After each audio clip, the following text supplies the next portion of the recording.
우리가 믿는 그 하나님이 그 하나님이야? 내가 하나님이라고 부르는 그 하나님이 내가 믿는 그 하나님이야? 어떻게 된 거야? 안녕하십니까. 양훈TV의 양훈입니다. 과연 우리가 부르는 하나님이 하나님이란 이름이 올바른 이름인가 라는 거에 대해서 오늘 한번 잠깐 생각해 보려고 해요. 사실 우리나라 성경이나 또는 우리 모든 크리스찬들은 하나님을 하나님이라고 부르죠. 그리고 영어를 쓰는 영어권에서는 God이에요. G-O-D. 대문자 가시죠. 대문자 G죠. 그렇다면 다른 나라들에서는 하나님을 뭐라고 부를까요? 각자 자기 나름대로의 자기 나라 언어 속에서의 하나님이란 이름이 있겠죠. 제가 왜 오늘 이 말씀을 드리냐면은 구약을 쓴 저자들이 하나님의 이름을 제대로 쓰거나 말하지를 못했었어요. 무슨 말이냐면 우리가 여호와라고 하잖아요. 구약에서 여호와라고 하고 뭐 엘로힘 이렇게 나오는데 하나님에 대한 공경하고 또 그 다음에 두려워하기도 했어요. 이것을 합쳐서 뭐라고 하냐면은 하나님을 경외했죠. 경외의 경은 공경하는 거예요. 외는 두려워하는 겁니다.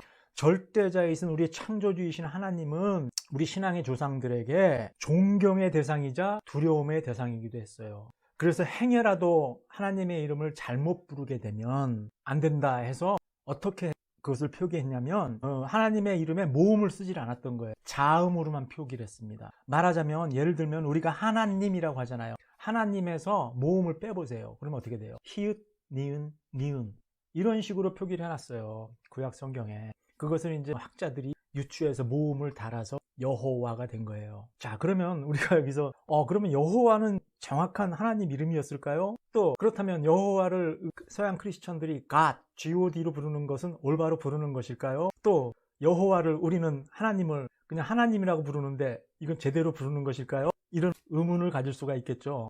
이 성경은 구약 성경이든 신약 성경이든 구약 성경을 쓴 저자들, 작가들은 그 시대에 우리 신앙의 선조들로서 그 당신들이 살았던 그 시대의 문화, 그리고 역사, 그리고 그들이 가졌던 세계관 속에서 성경을 썼던 거예요. 그렇기 때문에 우리가 구약을 읽어보면 대단히 어떤 부분은 저희들에게 거슬리는 부분들이 굉장히 많아요. 굉장히 가부장적이고, 그리고 어떤 경우에는 조금만 잘못해도 그냥 큰 벌을 내리고, 어떤 경우에는 수많은 사람들을 한꺼번에 몰살시켜 버리기도 하고, 노아의 홍수 같은 경우에는 아예 인류를 멸절시켜 버리잖아요. 싹 쓸어버리지 않습니까? 홍수로 전 세계를.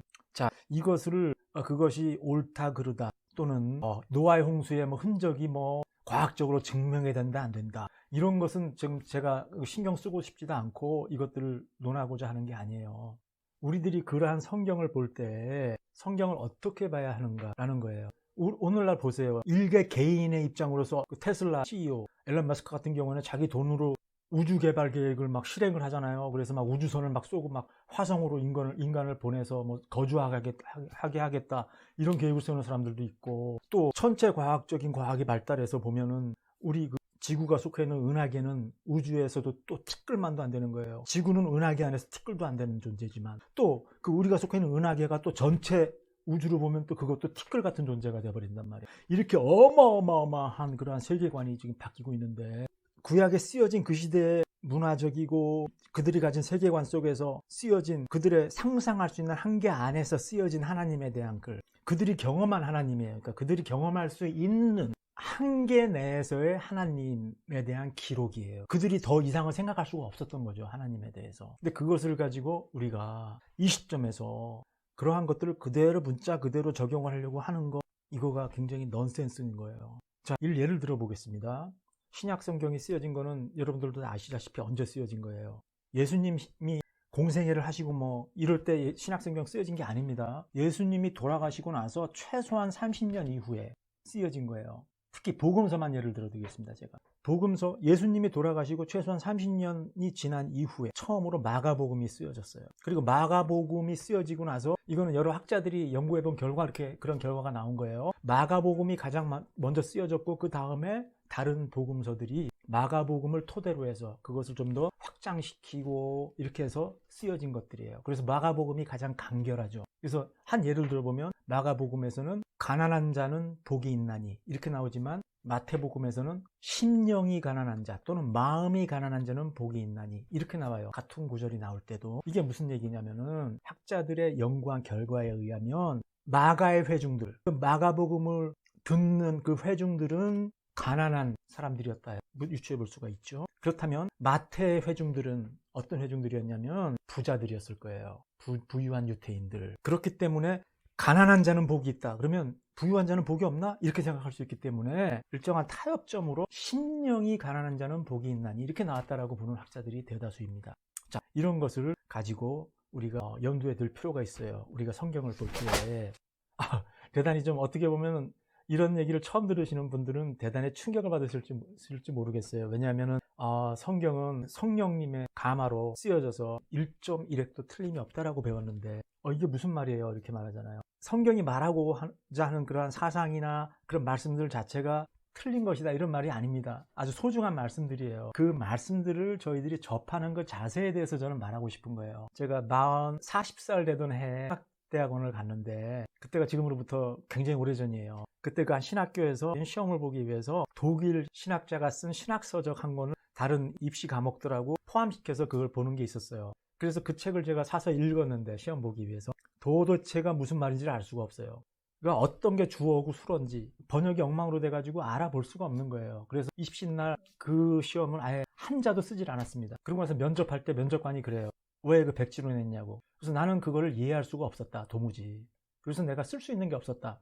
라고 말했습니다. 근데 다행히 제가 입시학원 영어 강사를 굉장히 오랫동안 해서 영어 실력은 꽤 좋았어요. 특히 시험 보는 영어 시험. 그래서 그 영어 과목을 너무너무 잘 봤대요. 그 합격이 됐어요. 그래서 다니게 됐는데 제가 여기서 말씀드리는 것은 뭐냐면은 다른 나라의 언어를 어떤 다른 나라의 언어로 이렇게 옮기는 것 그 자체가 보통 일이 아닌 거예요. 근데 보세요. 신약 성경만 예를 들겠습니다. 구약까지 안 가고 신약 성경, 영어 성경. 그 헬라어를 영어로 번역한 그 영어 성경을 또 우리나라 말로 번역을 했잖아요. 그 번역본들이 굉장히 많은 게 나와 있어요.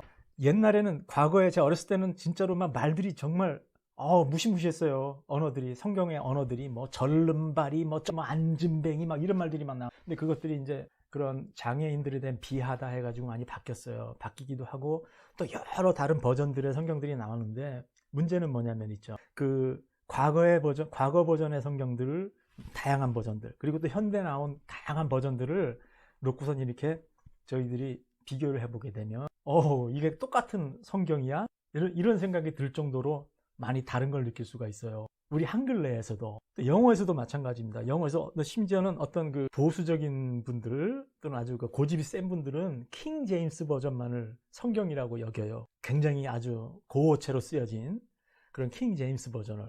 근데 이제 다양한 버전들이 있어요. 다양한 버전들이 있는데 저희들이 교회에서 성경 공부를 할 때 보면 다양한 버전의 성경책들을 갖고 와서 읽어요. 그럼 돌아가면서 한 구절씩 읽으면 다릅니다.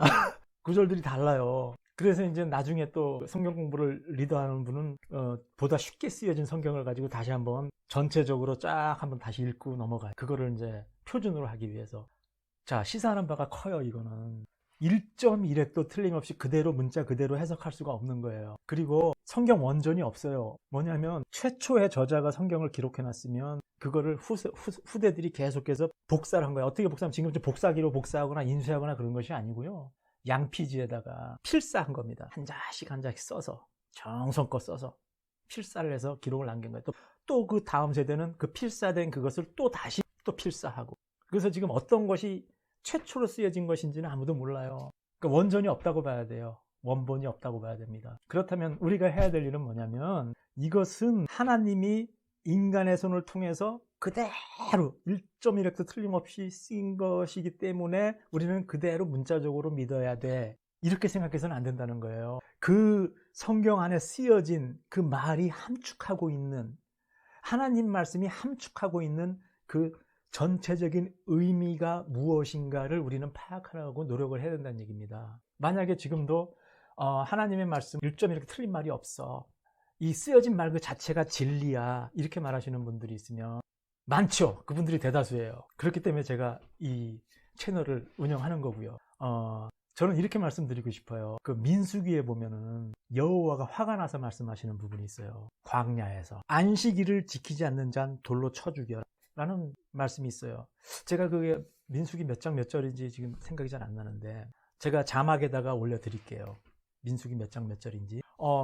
나는 그 1.1x 틀림없다라고 이렇게 주장하는 분들이 그 부분을 적용해가지고 진짜로 안식일을 지키지 않는 사람을 돌로 쳐 죽이지 않는 게 얼마나 다행인지 모르겠어요. 상황에서 해석을 해야 되고 문화 속에서 해석을 해야 되고 성경을, 그리고 시대적인 역사적인 배경 안에서 해석을 해야 돼요. 그래서 제가 앞으로 계속해서 성경의 해석을 어떻게 할 것인가 라는 것에 대해서, 성경을 어떻게 읽어나갈 것인가에 대해서 여러 영상을 올릴 겁니다. 기대해 주십시오. 다시 한번 말씀을 드리고 싶은 거는요, 성경에 쓰여진 말씀들은 성경을 기록한 우리의 믿음의 선배들, 믿음의 조상들이 당시 그분들이 속해 있던 사회, 문화, 역사적인 배경 아래서 그분들이 겪고 경험하고 믿는 하나님을 그들이 묘사할 수 있는 최선을 다해서 묘사한 것이다 라는 점을 우리가 명심해야 돼요. 그런 의미에서 본다면은 이 조그마한 성경책, 이 작은 성경 안에 하나님의 모든 것이 들어있다 라고 생각하는 것도 어쩌면 재고해 봐야 됩니다. 이 순간에도 누군가가 성경을 기록하지 않아서 그렇지 하나님의 역사가 계속되고 있고요. 또 하나님과 우리, 하나님이 일하시니까 우리도 일한다, 이런 게 크리스찬들의 생각 아닙니까? 그래서 하나님의 일을 동역하는 거예요. 크리스찬들이 이 땅에서 하나님 나라를 이 땅에 건설하기 위해서. 그렇죠?